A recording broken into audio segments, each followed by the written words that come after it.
much security is enough security? How will you decide what data needs what kind of security measures? Hello everyone, this is Priya Tyagi and today we will speak about data classification.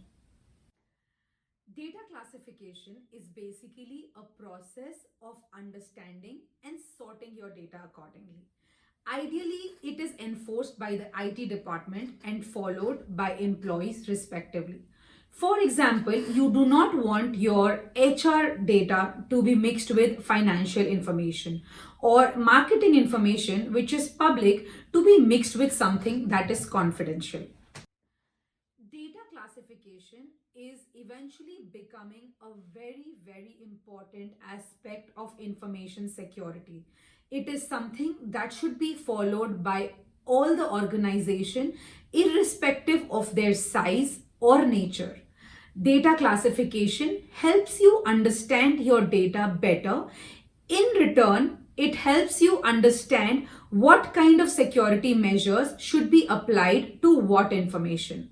For example, if your information is confidential, you would want to make sure that the measures implied to secure it is higher in comparison to securing the information that is anyways public. So basically, in the end, it eventually helps you understand that what kind of measures need to be taken for what information within and outside the organization.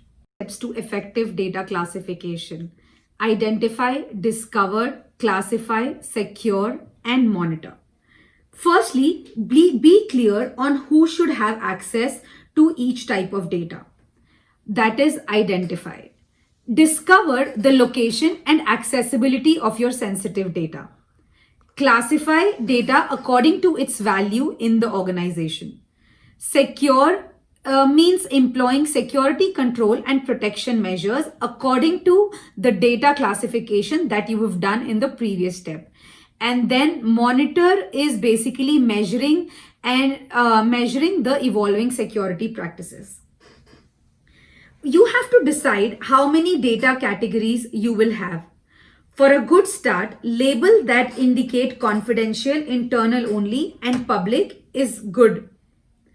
Additionally, you can also make one category according to regulatory controls like GDPR, HIPAA, PCI, or CCPA. Identified this, you can apply the respective security measures to your information in within and outside the organization. This will help your information to neither be too secured or be unsecured. So here are the various benefits of data classification. First is efficient data management.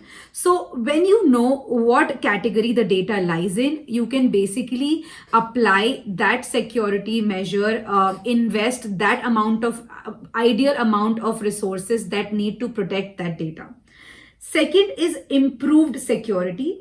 For example, banks need to store their information and keep it secured. It's highly confidential, so they know what kind of measures need to be applied.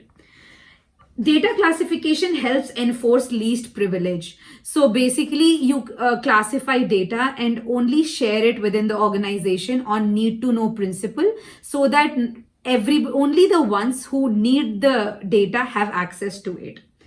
It will also help streamline compliance audit. So when you know a data storage or how the data flows within your organization, it becomes easier to get compliance objectives, and it becomes easier to find data and data flow within the organization.